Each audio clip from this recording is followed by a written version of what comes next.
Hey guys, welcome back. Drip and Farm for Profit. I'm your host, Drip Coach, dropping knowledge bombs on all drip ecosystem related projects. And today's video, we're going to be diving into a topic or a concept that affects both crypto and real world decision making, known as sunk cost fallacy. I've covered this before, but I want to share it in regards to kind of what I'm doing with the Drip network and my focus now, as it has been for the past couple of months, but where it all came together and kind of also weave together what I've learned after being out here in Cambodia with that same ideology. So first, we got to look at what is the sunk cost fallacy. So we'll get to Investopedia to get the technical definition, then we'll break it down to make it make more sense. The sunk cost fallacy is the improper mindset a company or individual may have when working through a decision.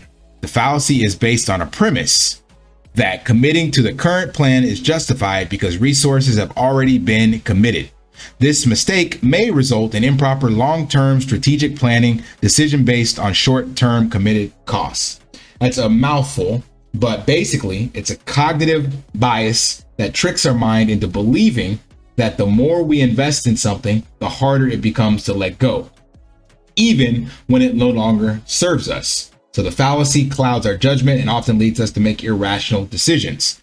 And this has come up because a couple people in my videos have mentioned this, that, you know, in the drip ecosystem, we are just at this sunk cost fallacy, and a lot of people in crypto as well. They're like, well, I put in this much in there. I don't want to claim out now, even though it's dropped so far. Screw it, let it ride or whatever. And there may be a little bit of sunk cost fallacy bias in there for sure, because especially as a content creator putting out content every single day, you are definitely putting in this effort and you're investing more of your time and sweat equity into it, even if you're not DCAing. If you're DCAing, you're even compounding that. So the brain is like, I can't let this go. I put so much into it. But let's break this down into some other examples that might make more sense for sunk cost fallacy.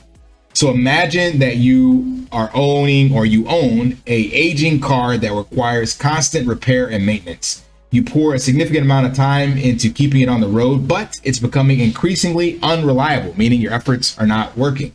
Despite this, the sunk cost fallacy may make you hesitant to let it go. You might think, I've already spent so much money on repairs, it'll be a waste of time to buy a new car now. However, the data will tell you that by clinging to the old car, you're missing out on the benefits of a more reliable, fuel efficient vehicle that saves you money and the time and the headaches. So that's one instance of sunk costs that you could kind of look at from this regard. Now, how does this analogy tie into this? Well, as I mentioned, so you guys have been following my journey, you know that I've documented literally everything. It's all out there, all the videos, and I know nobody's going back and watch that with over 1,000 videos now. But since I got in, I've seen nothing but negative price action. I think there was like one green week where it actually was better. Based on the number of drip tokens I had acquired and the current price of drip at that time. I think it was around November when it was like $5 or something like that. But pretty much out of the 16 months, sorry, nothing but red days, or red weeks at least. Had some green days, but overall my portfolio has been down. It's never been up. And people in the comments in some of these, this video and other videos asked, you know, what my thoughts are, or if I'm experiencing sunk cost fallacy and all that. And as I mentioned, some of that could be the case, but the more I dig into it, the more I have to actually come to the realization that my plan did indeed actually change. So when I first got into drip, yes, it was way back when everything was great and everybody was singing the praises and millionaires being made and people were pulling out $100,000 every day. And it's like, damn, this is amazing. This is great. I wanted to get in and experience that overnight millionaire success as well. And now that quickly became a realization that that was not going to happen. And along the way, I think probably about 6 to 9 months in is where I had to start changing my tune from, okay, I got in this, to ROI and become a millionaire. And instead, I need to actually look at this as, what can I learn from this? What did I really invest in? And that's when I started shifting from investing into a project into investing in the community and the education within the space, specifically an evolving tech space of crypto and DeFi, and then the community building aspects of that space. And looking at it from that lens made me think about, okay, what other areas in life would you have to invest in that you don't get an immediate return on investment, but you're building knowledge and a skill set so that hopefully it can make you money in the future? Well, the most common would be good old classic university or college, depending on where you live in the world. Now, looking at these data points, you can see that the average cost in the US of tuition was $25,000 per year, or $102,000 over 4 years.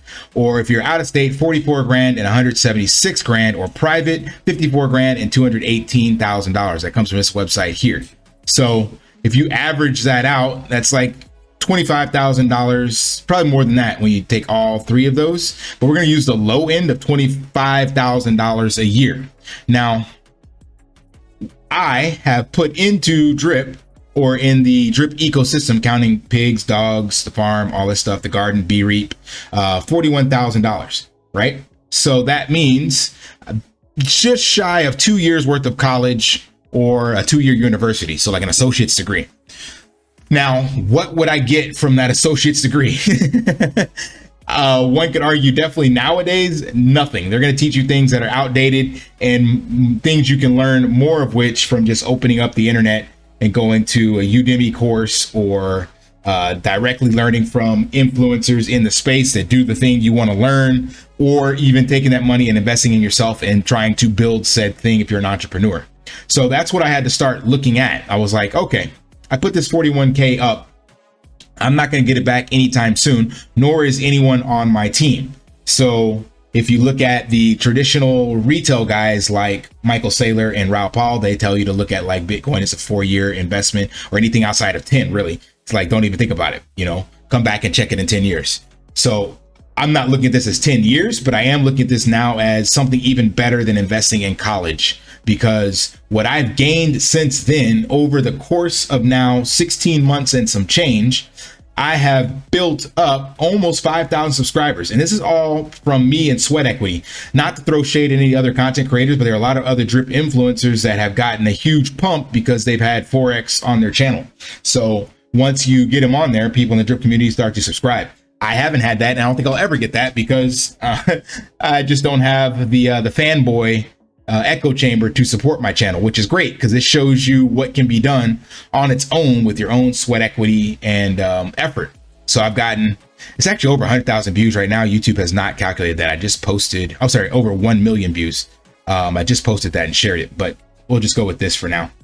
So 1 million views, or 997,000 according to this video, and $7,000 of revenue. Now that $7,000 clearly does not outpace the 41 grand that I put in, but the knowledge I gained from that 41K investment of making videos, making content, educating myself and sticking consistent to something and getting better at the content and the research and the feedback that I get from the community, the amount of views and everything else from this, that is a skill that I would never have learned in college or anywhere else. So clearly, taking the time to put in the work. Now, granted, I probably put in a lot more hours into this than I would have if this was an equivalent college course. But it's going to pay off more dividends longer into the future, because these skills that I'm gaining here will compound specifically within this DeFi crypto space. The ability to engage and build a community and listen to the community, create content around what they want to hear. And then the cool thing with crypto DeFi is just smart contracts. So there are going to be plenty of other devs that will come around, and with the community, you can launch your own project, your own token. Even Scratchy, even though it's on the shelf, is something that could be white labeled to monetize community engagement in different places. So this skill set, to me, that's why I'm not worried about trying to take profits out of this. People are like, oh, you should start taking profits now, you know, da da da da. I'm like, it's just not worth it.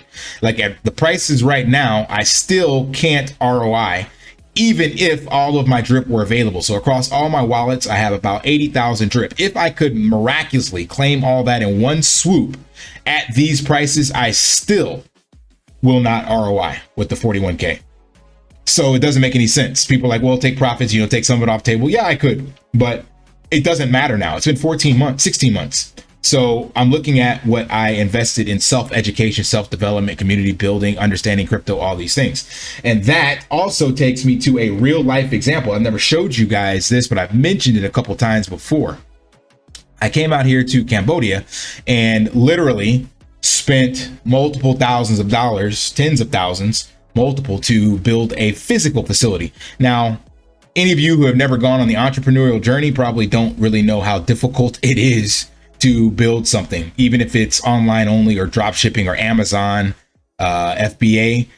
That still requires a lot of resilience and effort to get that off the ground. Now, multiply that by like 100-fold when you're building a physical business, and then another 100-fold when you're building it in a country where you don't speak the language and there's no rules of engagement on how that's supposed to take place. So I looked at that again as investment in self-development and knowledge, and how to, again, leverage a community, leverage marketing, make content, get into personal training with people I don't speak a language with. And I met a lot of amazing people in here. But I want to show you guys this 2-minute clip just to give you some teaser of what it looked like. And this doesn't even pay it any justice, but you'll see this is the final result. But this facility was actually built on the back of an existing house, so it was a yard. But let me just play the video and then I'll give you some context afterwards.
All right, so that was just to give you some context on, again, the level of development I had to go through, again, coming out here. So I had this idea of building this, and luckily it was a very profitable business and we were able to sell it. But when COVID hit and we started to take a hit in the business, there's no physical training at the location anymore. And we were wondering, you know, what are we going to do now? How do we sell this equipment? And again, if you've never had to build a business physical and then you've never had to try to sell that business, you won't really realize how difficult that is. And then again, multiply that by 100-fold when you're in a third world country and you don't speak the native language.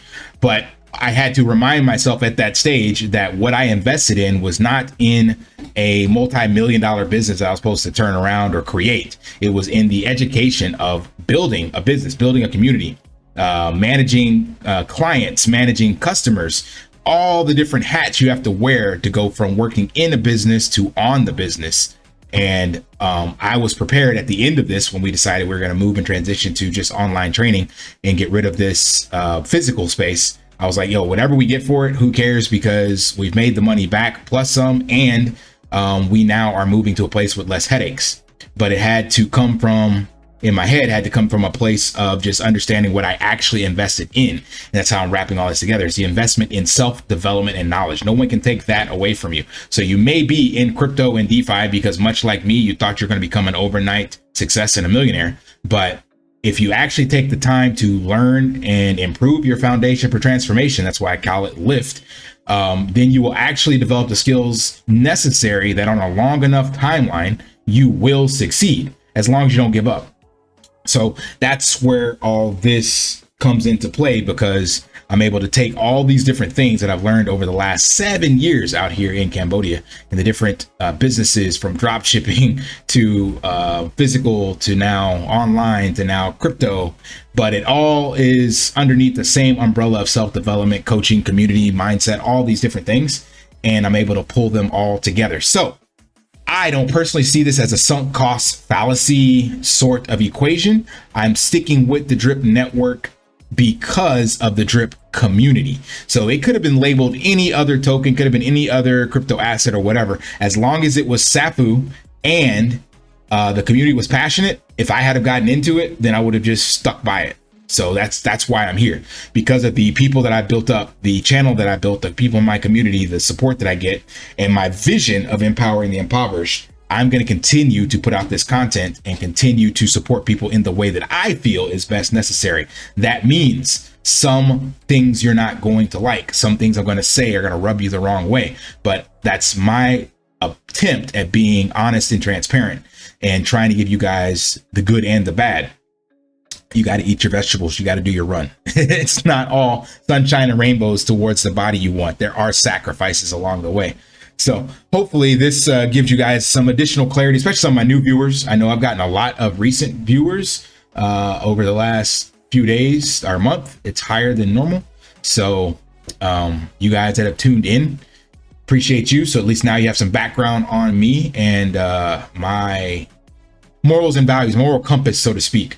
So integrity first, excellent in all you do. Those were the values I got drilled into me in the United States Air Force. And I think they were great values to live by.